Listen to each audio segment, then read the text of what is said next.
Hey everybody! In today's video, I'm going to do a kids craft with you and create these beautiful birch trees. This is such a simple process.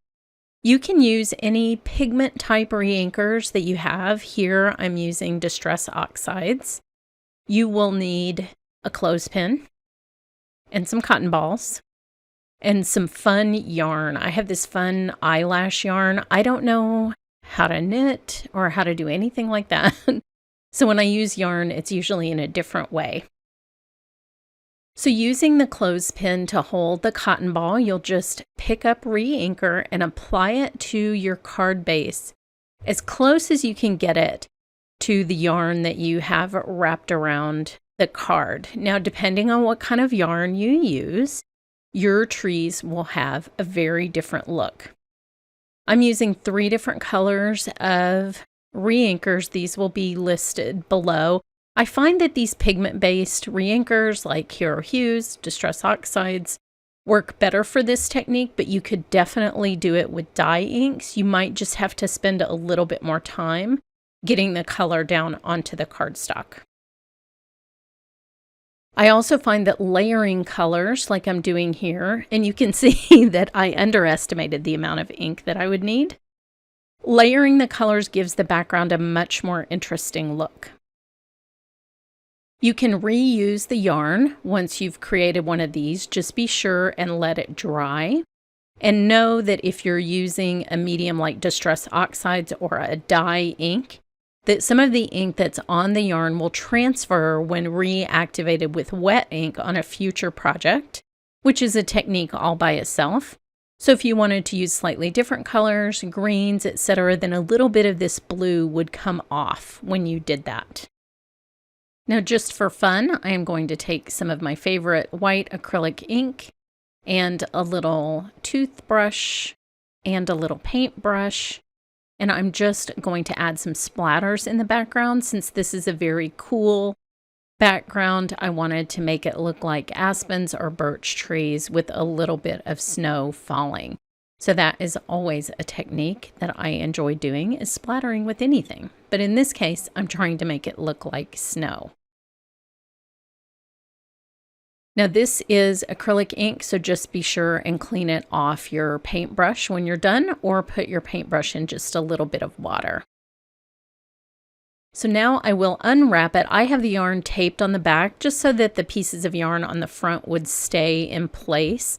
I sort of arranged them so that they would be crossing each other and just generally looking like trees.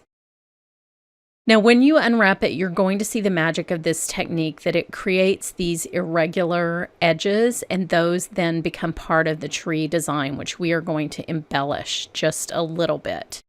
So I will start removing from the other side because one piece of yarn was wrapped under that second piece.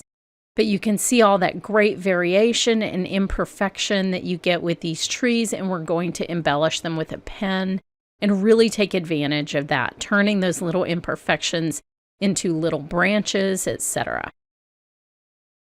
And I have another one ready to go, and this time we're going to do a warm color scheme. Now, you could also use a sponge to do this if you didn't want to do a cotton ball. To me, it seems like the cotton ball transfers more of the medium than a sponge. I have tried it both ways, but just try whatever works for you.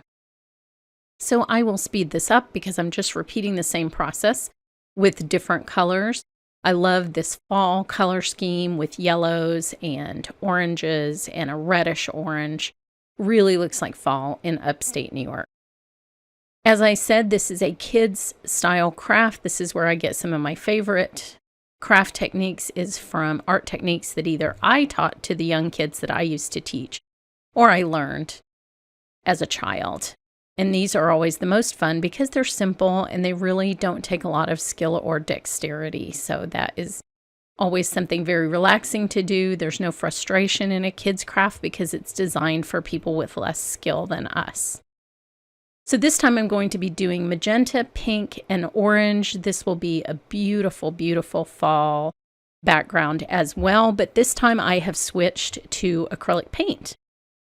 And acrylic paint lays down just in a different way than the ink does. It's opaque. A lot of these paints are very opaque.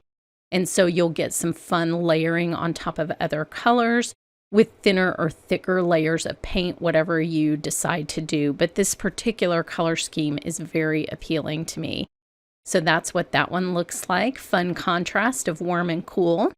Now just take a fine permanent marker and you will see I'm doing very sketchy sort of doubled up lines to outline my trees. I love this look. This is sort of a grunge technique, and so I like that little added bit of messiness in my line style. And you'll see what I mean about outlining the little lumps and bumps that you get from the eyelash yarn.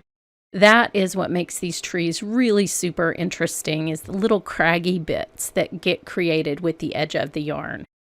So I'll do a few different techniques to finish these off. Just in addition to the lines, I'm going to show you how to give it like a birch or aspen look and a few little tips for finishing those off. I do come in from each side with little flicking motions to create that striped bark that you see in this type of tree. Just try to do it in a not super regular way. It helps me if I switch from tree to tree when I'm doing these, just so I'm not doing one after another in a very regular pattern. I do like to make some parts very solid black to look like little imperfections in the bark. You can see that here.